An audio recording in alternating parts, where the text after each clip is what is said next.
foundation. I call it Now I Lay Me Down to Sleep. And it is about the most practical of all of the 5 Wishes Fulfilled foundations. This is something that you can do when the show is over, tonight, when you go to bed. In the book of Job, there is a very important statement. The statement says, in a dream, in a vision of the night, when deep sleep falls upon men while slumbering in their beds, then he opens the ears of men and seals their instruction. Your subconscious mind is most comfortable when you are unconscious. You are unconscious when you are in your sleep state. And in your sleep state, your subconscious mind is busy at work. And it's so important, I call it the last 5 minutes of your day. So you get into bed, every day you get into bed, you're getting ready to go to sleep. And you are now you're in that state between being awake and being asleep, where you're getting drowsy, and you are going to marinate for the next 8 hours in your unconscious, subconscious mind. You're preparing your marinade. And the question is, how do you want to prepare yourself for having your instructions sealed? Your ears are opened and your instructions are sealed.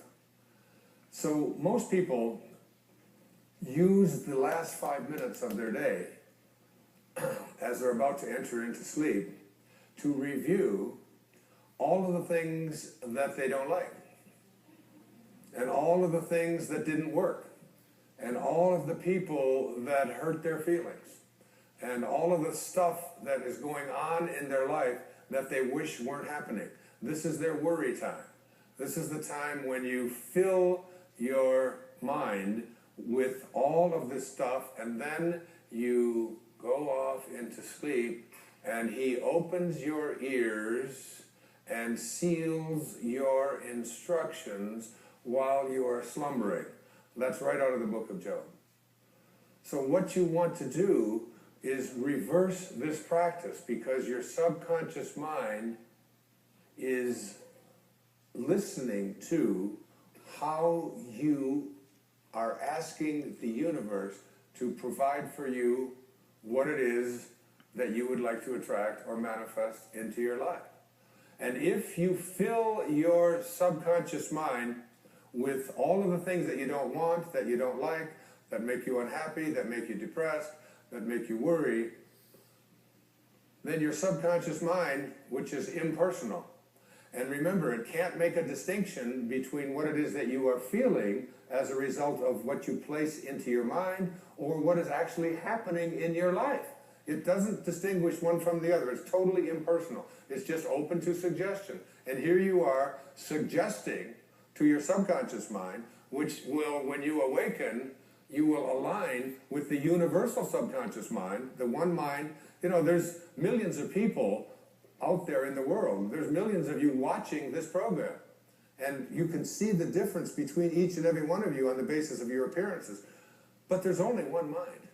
That's what the great spiritual texts all teach us. So now, if you program your subconscious mind to tell yourself, to go over all the things you don't want, all the things you don't like, all the things that shouldn't have happened, all the ways that you were mistreated, all about how terrible the economy is, and you know, we live in a fear-based world.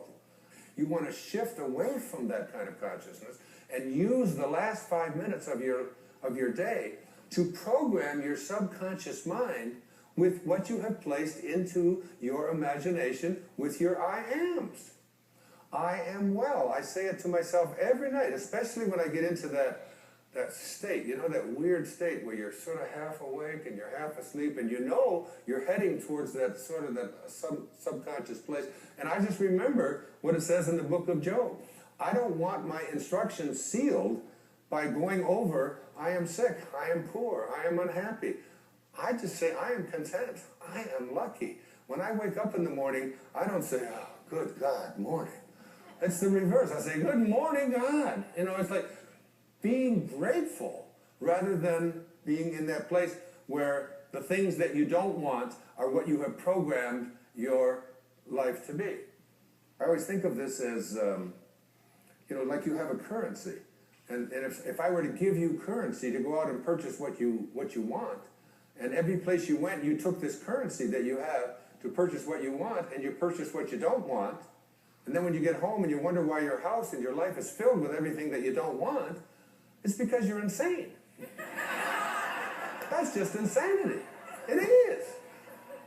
I mean, why would you take the currency that you have to buy what you do, that's there for what you do want, and spend it on what you don't want?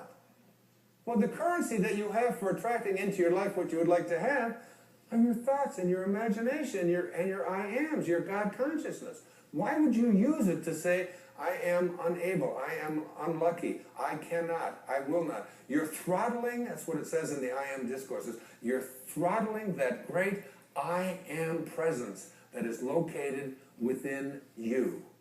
And so the last 5 minutes of your day, as you're about to marinate for 8 hours in your subconscious mind with your unconscious state, you want to go into that state. Even if your senses tell you, oh, you're just fooling yourself and so on.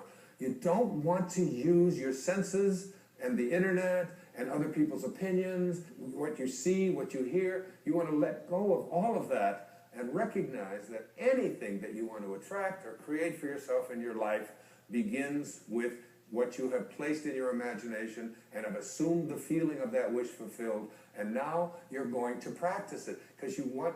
I've been trying to getting stuff out of your subconscious mind is a big job. It really is.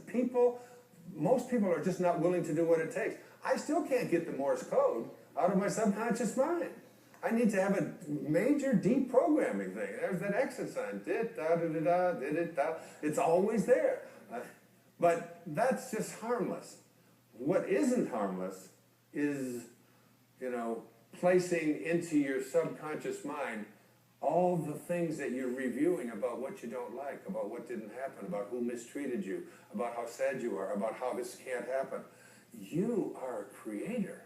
Neville put it this way. He said, the feeling which comes in response to the question, how would I feel were my wish realized, is the feeling which should monopolize and mobilize your attention as you relax into sleep.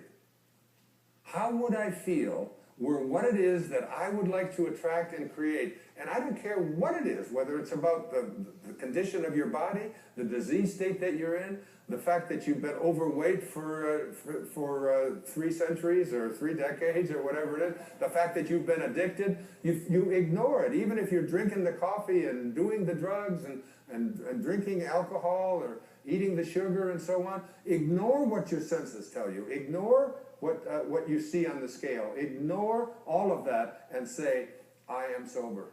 I am healthy. I am well-being. I am content.